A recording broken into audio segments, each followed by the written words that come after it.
been effective ang salabat sa ubo, sipon at trangkaso.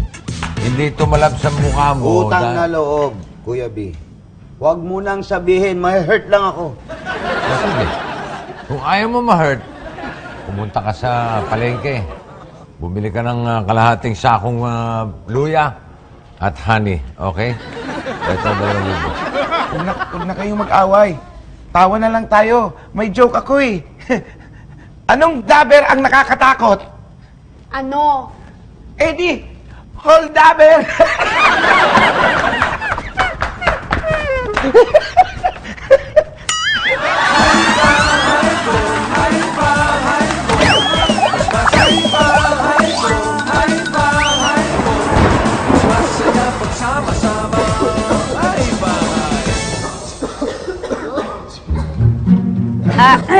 Excuse me lang ha, sa inyong lahat.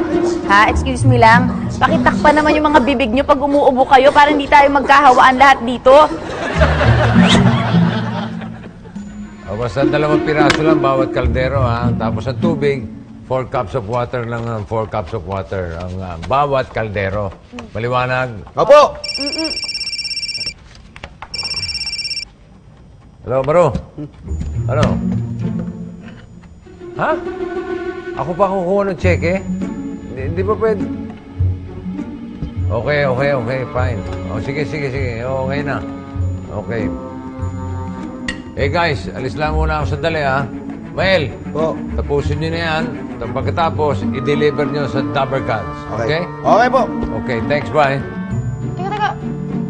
Parang ang bilis natin. Di ba sabi ni Kuya Vio, unti lang daw ilalagay natin dito kada kaldero. Inubusin ba natin ito lahat?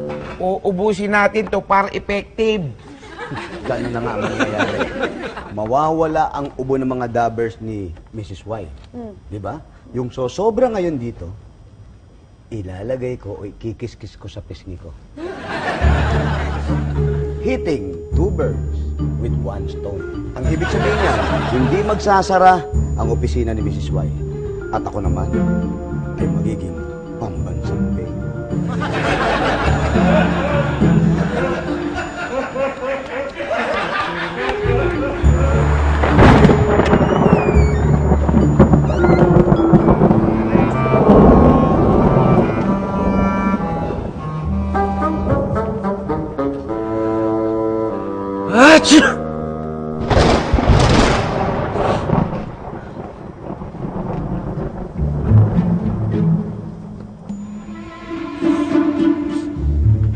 Bitiwan mo ako!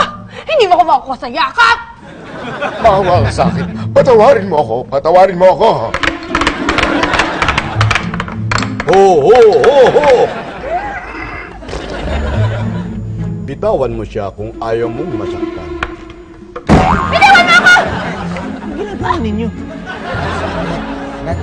Dadabber po kami. Tinatry lang po namin kung kaya namin eh. In fairness ha, kaya nyo nga.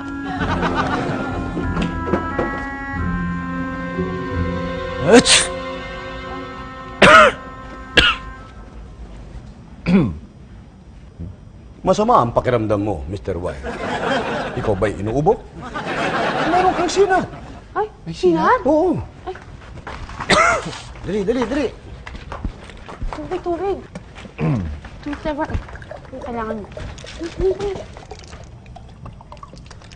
Paano ko kaya masusundo si Mrs. Y nito? Walang problema. Mr. Y, tatapusin ko lang lahat to. Pakukuluan to. Pagkatapos pakuluan, diretso na ako ron. Ha?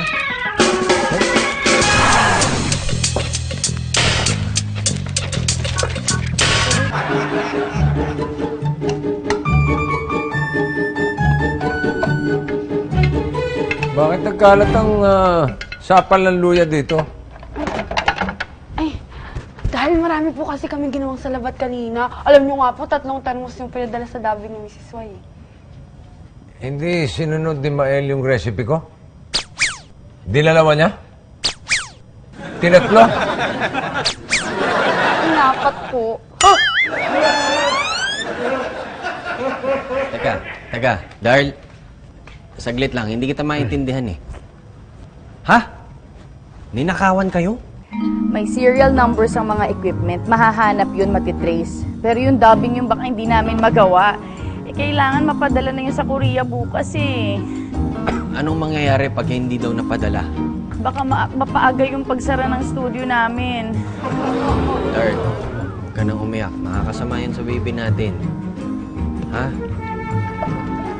Bio, samahan mo naman ako dun sa studio ni Mrs. Wayo. Huli na, ikaw na rin. Sige na. Teka, Mr. White. Kinikwenta ko kung ilang luya ang nasa isang tasa na salabat eh. Kasi pag sobra to, imbis na makabuti sa lalamunan, lalong nakakasama. yung mga fibers pala ng luya, bumabara sa esophagus. Sige na, samahan niyo ako. Tulungan niyo ako na masolusyonan yung problema ni Mrs. Y dun sa studio niya.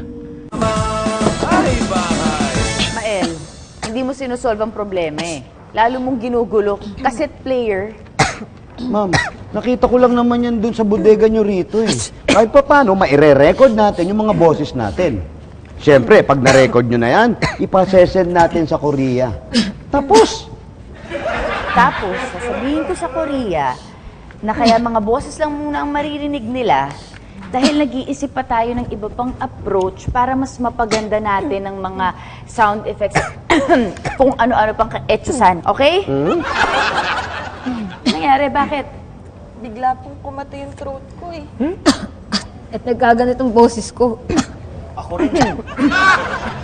Halika na, halika. Punta kayo sa banyo, dali. Magsimumog kayo. bihira naman itong mga to. Sabay-sabay pa. Samahan ko na muna. Hindi pa, ma'am.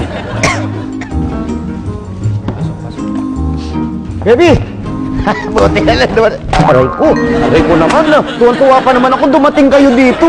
Pwes ako, hindi. Oh, Baby, anong anyari sa boses niyo po? May sapi yata ako. bakit? Manggagamot ka ba? Hindi! Salamat to sa salabat mong Oh. sobra sa rekado. Ayun ang nangyari. Nabalot ng buhok yung tonsil ko ng luya.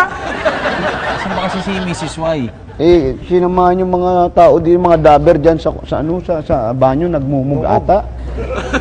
Darl, Dars, alam mga boses yung mga doggers ko. meron. Pinainom mo rin, ano? Pinainom mo rin. Kaya nawala ng boses yung kaya buti ako medya-medya lang. May natira pa kote. Sige, ako na. Ako na yung mali. Pero ito naman, no, gumawa naman ako ng paraan para sa equipment natin. Ito, nakita ko doon sa bodega dito. Pwede natin gamitin yan. May pang-recording. Oh, pero walang magre-recording. Darl, meron. Excuse me, yung mga walang boses, sorry pero pwedeng lumabas muna kayo. At yung meron naman, maiwan lang dito. Ako, meron ako. Maiwan ako.